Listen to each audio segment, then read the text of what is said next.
Congratulations to the most vicious woman of 2022 and 2023. Because when you look at Meghan Markle, Prince Harry wrote a book, and in this book, he trashed so many women in the book. He trashed his school matron and ridiculed her size. And you, as a feminist, married to the man who is writing his memoir and trashing women in his memoir, was supposed to tell your husband that, no, you don't have to do this. That's how you stand for women. So you can't claim that you are a feminist and you can't stand for women when it is needed. Another instance was that in Harry's spare, Harry wrote about a lip gloss situation, lip gloss gate, where Harry and Meghan and William and Kate had to go for an event. And Meghan Markle had forgotten her handbag, so she asked Kate Middleton for her lip gloss, and Kate declined giving her lip gloss to Meghan. And that was a big deal. Meghan went and told her husband about it. As if that wasn't enough, her husband put it in his book. How is that important for him to put it in his book? And why would Meghan, a feminist in quotes, go to her husband to tell him about a lip gloss misunderstanding? It's so minute that you don't need to talk about it, because you asked someone for their lip gloss and they declined. You went to your husband to tell him. And your husband, being as childish as he is, he went into his book. And it has a page in his book. He's talking about it. You, upon reading the book, because I know that before Harry puts out his book, his project, he would show it to his wife. And Meghan might have been the first person to read this book, like to proofread the book. Why reading the book? Why didn't you tell your husband that, no, you can't put Kate in your book. You can't put this situation in your book. I just told you because, like, you're my husband, this is something I want to discuss with you. So why did you put it in a book? But she didn't ask. She didn't ask anyone, like she didn't ask Harry to stop and take out that incident from the book. So how can you say you are a feminist, but you can't stand for Kate? And every now and then, we've seen that even in Oprah's interview, there is a place where she refers to Kate Middleton as weighty Katie. Like, that's insultive. That's insultive. You're insulting Kate. Like, you're trying to demean or ridicule her.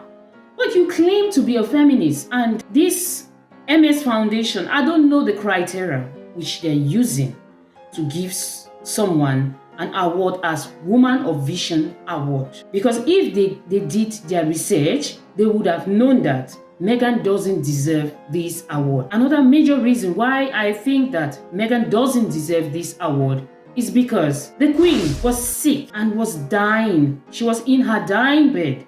And you know what Meghan did? Meghan went on Oprah and declared that the royal family was racist. It's been 7 months after the interview. Her husband, while going on interviews to promote his book Spare, backtracked from that statement. He said, it was unconscious bias. It wasn't racism.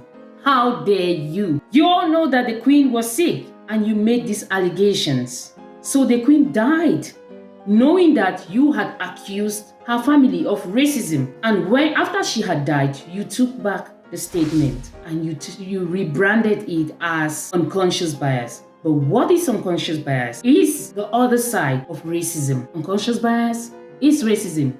You are biased. There's nothing unconscious about being biased, because you are fully in your mind, you know what you're doing for being biased to someone. There's nothing unconscious about being biased. Racism is racism. So when you try to accuse someone about racism, you ought to be sure about what you're talking about, because nowadays everything is about racism. And Meghan and Harry built their brand on racism. That's the foundation of their brand. How can Meghan get an award for trashing other women, for trashing the royal family? Another incident is her sister, Samantha Markle. Yes, we know that Samantha Markle has her own history, but that doesn't concern us. Samantha Markle is on a wheelchair. Meghan has no compassion for her sister, and you call her a woman of vision. She's nothing short of a vicious woman. She has abandoned, discarded her own father, who sacrificed a lot for Meghan. He sent Meghan to the best schools and spoiled her. But she turns around As soon as she got into the royal family, she dumped him, she discarded him, she relegated him to the background, and she doesn't want anything to do with him. What did he do? What is his crime? Because he posed for paparazzis before Meghan Markle's wedding. That's a minor issue. Why is it unforgivable? Why? Because Meghan is heartless. Meghan doesn't feel for anyone else but for herself. It's all about her. It's all about me. She doesn't care about anyone else because she is a narcissist. So, my take on the MS Foundation Award, Woman of Vision Award, is that it's a Woman of Vicious Award. And Meghan Markle is the most vicious woman in the world of 2022 and up till now, 2023. We don't know when she's gonna stop, when she's gonna realize that she's mean and vicious, not to the public, but to her family and also to her husband's family. How can you give such a person an award? She doesn't deserve it.